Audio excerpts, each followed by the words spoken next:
Welcome to EURACTIV's EU Tweets of the Week.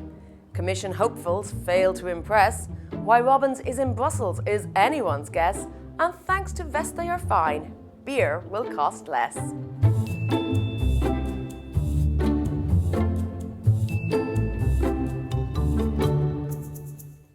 This episode is sponsored by Wind Europe. Find out more about them at the end.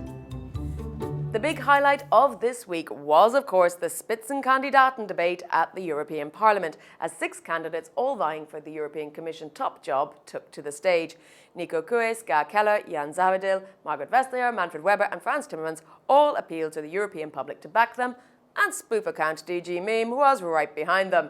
Despite all the pomp and ceremony, Nick Gutteridge thought the set looked like a naff daytime game show, while Aoife White was unimpressed with the social media segment, saying they didn't manage to read out anything particularly fun or compelling at all. She reckons those viewing were probably 10% bustle snark, 30% abuse and 60% spam bots.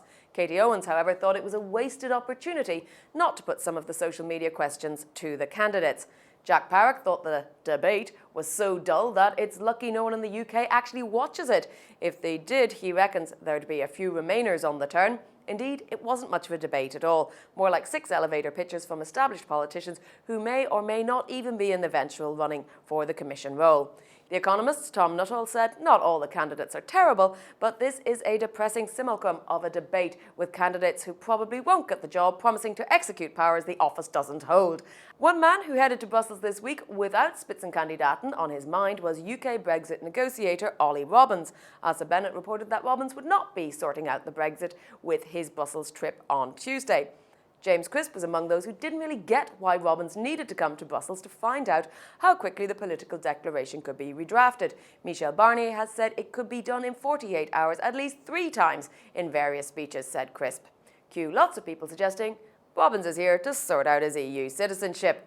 Finally, this week, the European Commission slapped AB InBev with a €200 million fine for restricting cross-border sales of beer between the Netherlands and Belgium.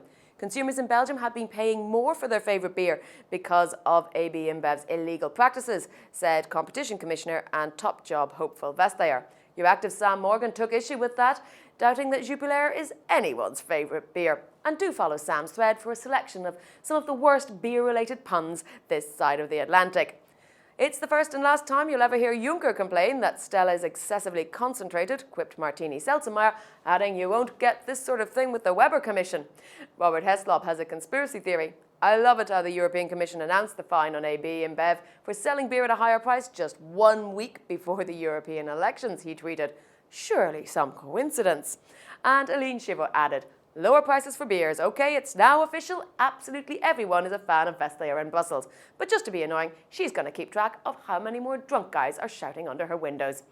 This week, we are supported by Wind Europe. Want to make a real impact on climate change? Go vote. It's easy, it's quick, and you don't have to dress like these guys to do it. That's it for another week, but do join me again next week for more snarks and larks in the Brussels bubble Twittersphere.